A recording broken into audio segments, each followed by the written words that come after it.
Good morning mga ka-update. Ngayon po patuloy tayo mag-update sa mga legacy, mga ginagawa ni Pangulong Bongbong Marcos Jr. Welcome to Romis Update Channel! So ang video ito mga ka-update ay yung pag-demo ng 5 minutes response ng PNP. At ito nga ay ginagawa sa harap mismo ni Pangulong Bongbong Marcos Jr. At pinapakita kung gaano kabilis yung pag-response. At yung kasunod na video, yan nga po yung pagtawag kay Mayor Jima Lubigan ng Tres Martires Cavite. Subalit hindi siya natagpuan doon sa City Hall, kaya pinapuntahan din sa kanyang bahay at nakita nga natin dyan kung gaano kabilis pumunta. Naku! Diyos me, ito ang problema natin, sir. Mabilis ang internet, mabilis ang pulis, mabagal ang internet. the internet is hanging pag sa loob sa mga building. Yes, sir. Pero that's one challenge. Yes, sir. Cellphone number?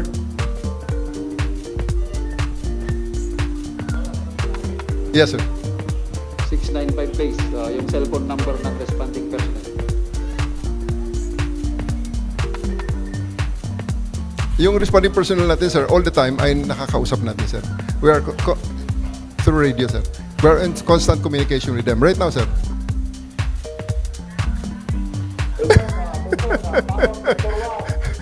Puntahan natin sa bahay, sir.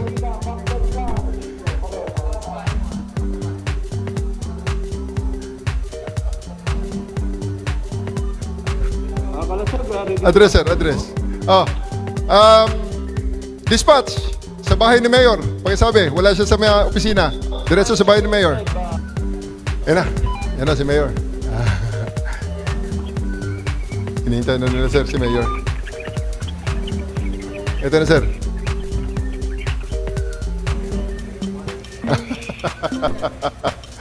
So, we are there in 2 minutes and 41 seconds. Yes, sir. 124 na taon na paglilingkod, katapangan at pag-aalay ng buhay para sa bayan. Sa araw-araw na kayo'y tumutugon sa tungkulin, pinapanatili ninyo ang kapayapaan at kaayusan sa ating mga komunidad. This year, the PNP marks several critical milestones, including the 5-minute response time strategy. 5 minutes, just a relatively small window of time. But 5 minutes can mean the difference between safety and danger, even between life and death.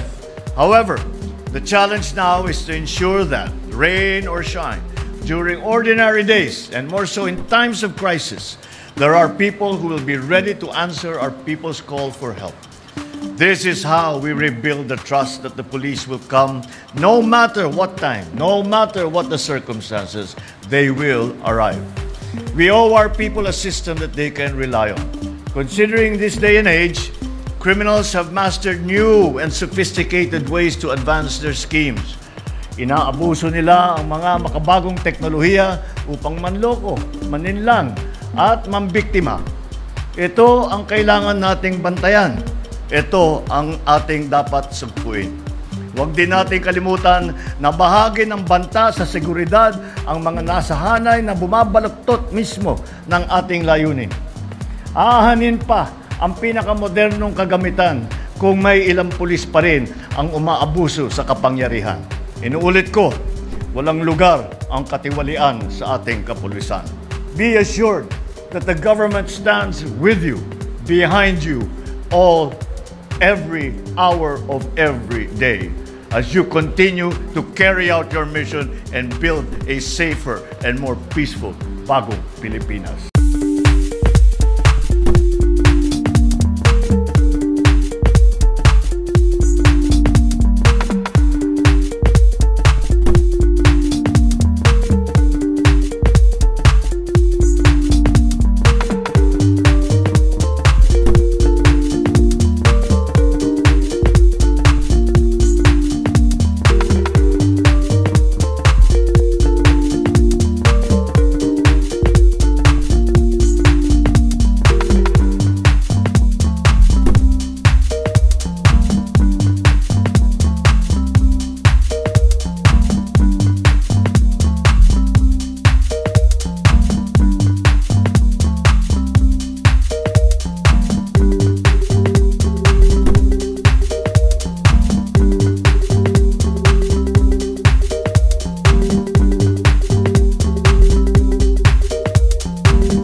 di po nakagusto ng ating vlog na to, pasensya po, pero yan yung katotohanan. At sa mga nakagusto naman ng ating vlog na to, palike na lang po sa mismong video, pa-share na din po mga ka-update, at pa-subscribe na rin po sa aming maliit na channel.